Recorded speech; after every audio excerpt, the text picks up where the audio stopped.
maayir ku-xigeenka degmada xudun cabdinaasir cabdulqaadir sheekh cabdi guure oo wehelinayo maxamed yaasiin cabdi sheekh xildhibaan galaal oo shir jaraa'id ku qabtay xarunta dowladda hoose ee degmada xudun waxa ay si wada jira baaq ugu direen dadweynaha degmada xudun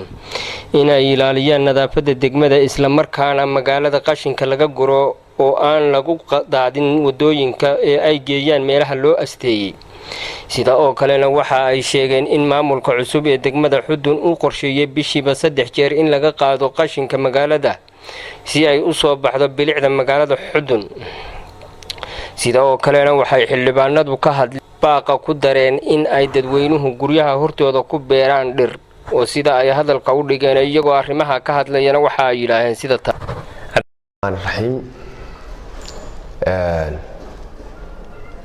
saako taariikhdu tahay soddonka bisha 6 baaq baan degmada xudun soo jeedinaynaa annagoo ah maamulka cusbaa ee degmada xudun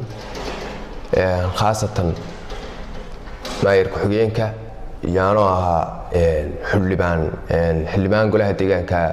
xubin ka mid ah xubnaha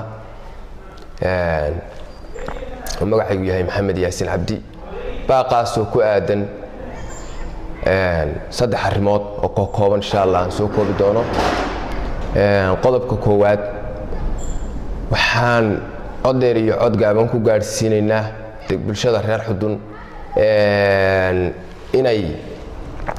inay qashinka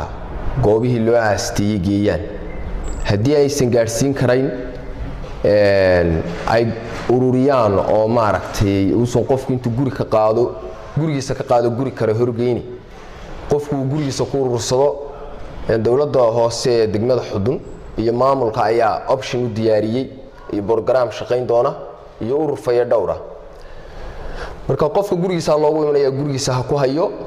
bishii 3 joor baa laga qaadaya haddii ilaahay ka dhigo ama 4 joor haddii uu gaarsiin kari waayo qofku goobihii qashinka loogu talagalay ee lagu gubi jiray sida godkii aan halkan dhoodi gabanta marka waxaan leenahay bulshooyinka reer xudun nadaafadu qofku waa caafimaadka dadka nadaafada inaga ku noolaan nadaafada ilaashano dib aad u badan bay degmada uu ku hayaa qashinka maaragtay iyo maaragtay goobaha dhexdeeda magaalada dhexdeeda la keenayo iyo karaahiyaba waa ku jirtaa karaahiyaha shaqaysanina oo ubadkiina inta gurigeena qashin ka soo qaadaan guri kale ha hor dhiginine qashinka goobihii loogu tala gaarsiiya haddii aydan gaarsiinayna ku xakameeyo gurigeena insha Allah maamulka ay iga qaadi dooneen waxaan kaloo ku darsanayaa intaas oo inta qashinka inay dhireeyaan dadku guryahooda oo bilicdi degmada la soo celiyo qodobka saddexaad inay dhagaxa wadooyinka guryaha hor yaala ka baneeyaan insha Allah abaabul weyn oo aanu qaadi doono birrimooyo saa dambe insha Allah 2 bisha 7 ama 3 bisha 7 oo ku saabsan arrimahaas ayaanu insha Allah halkan baaqaygu aan arrimaha 3 qodobba il gaaraan ku yeegaynaa waa bilicdi degmada waa caafimaadkii degmada waxaan aad iyo aad u salaamayaa bahda saxaafadda oo markasta nagala howlgasha howlaha degmada asad maxamed kaarshe aad iyo aad baan u salaamayaa u soo dhaweynayaa isagoo gacan weyn naga siiyay inta maamulku uu istaagayo inuu baahiyadayadaanu ka hadlino degmada horumarinteeda uu nagala qayb qaato marka labaad waxaan aad iyo aad u salaamayaa degmada xudun dadweynaha ku nool aad iyo aad baan u salaamayaa sida wanaagsan ay noo soo dhaweeyeen oo noo garab istaageen oo nolol shaqeynayaan horumarka magaalada nagala shaqeynayaan saaka taariikhdu ay tahay 2021 bishii 6 sodonkeedii u buuxo waxaan isla garanay inaanu baaq u sii diino degmada waad ogtihiin degmadeena nadaafadii aad iyo aad ayaynu ugu dambeynaa xagga nadaafadda meeshan mar haddii nadaafad darradu ay ka badato waxyaalo badan cudur badan baa yimaada wax badan baa ka dhashaa marka waxaan awoodaan siinayna aan doonaynaa inaan kala kaashano in nadaafadii qaybta koowaad aan nagala qayb qaadataan in meel magaalada ka baxsan la geeyo wixii qashina haddii la awoodi kari waayo in guriga hortiisii ama foosto loo gooyo lagu aruuriyo qashinkii si aan u sameeyno cid qashinka u timaado qaada haddii idinku nadaafadda ay nagala shaqeyn marka qofka gurigiisa uu ka qaado meel magaalada gudaheeda uu ku daadiyo waxa ma bedelin waa sidii uu idinka nagala shaqeyn karaa waxaad nagala shaqeyn kartaan markaad qashinkii aad agabtaan iyadoo gurigaaga laga qaadayo oo gurigaaga loogu imanayo inaadan guriga kale horgeyn oo foosto u samayso annagu aanu cid u keenno oo qashinkii aanu ka qaadno waa haddii magaalada ka dhex saari karin waa nadaafadda koowaad aad iyo aadna waxaan u rajeynayaa inaad arrintaa aad u soo dhaweynaysaan horumarkaas degmada aad nagala qayb qaadanaysaan oo aad iyo aad dhagaha ugu furaysaan ayaan ku rajo weynahay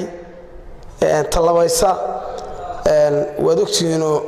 inagu hadda gobol baynu ku dhownahay degmadeennu degmooyinka ugu weyn bay ahaan jirtay dhiiba hadda ka soo noqotay inay dhiib noqoto siiba hadda taaganta waa saxadda 12 tuulo ayna hoos tagaa heer gobol bayna waad ogtihiin waxa degmada kor u qaadi karaa dadka u dhashay oo ku nool hoosna u dhigi kara korna u qaadi kara waayo qofka horumarka ka shaqeynaya haddaadan adigu aadan ku horimaan degmada horumarkeeda oo aad ku garab gasho kii kalena waa kugu dayanayaa horumarkii degmadu ku buugaag istaagaya isna laakiin haddaad markiiba horumarkii degmada lagaga shaqeynaya aad xasado ama aad istiraado hebel baa wax ku heliyay ka xasid waxa ma soconaya anagu waxaan doonaynaa inaan qashinka gacmaha ku gurno xaarka caruurihiina inaan gacmaha ku qaadno waxaan doonaynaa inaad nagala shaqaysaan oo nadaafadda aad qayb koowaad ka qaadataan mar labaad iyo mar saddexaad waan idinka codsanaynaa codsi baan idinka bixinaynaa inaad nadaafadda awoodda saartaan oo qashinka magaalada aad ka dhex saartaan haddaad awoodi kari weydaan meel aanu idinku nimaadno oo aad foosto u goysaan oo qashinka aad ku gurtaan oo idinka qaadna aad u samaysaan waxaa kaloo loo baahan yahay magaalada bilicdeeda inaynu soo celino aad dhir guryihiina ku horbeerataan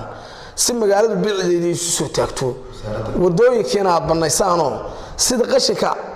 hadda dhul baa jira qashinku ka buuxo xaafadda hadda istiraad qashinka ka qaad aadan gali karin bagaarigiiba gali karin hadduuna gaarigiiba ka gali karin xaafaddii xaggaan ka qaadayna qashinkii hareerihiisoo dhanna way buuxdaa waan wax ayna ka wada simanahay waa dhif guryo bannaan arrintaana waxaan leeyahay nadaafadda loo soo jeesto uma nadaafadda aad iyo aad hal iskaga xil saaro Abdullaahi Maxamed Kaarshe Abdullaahi Asad TV-ga qaranka Soomaaliland degmada Xudun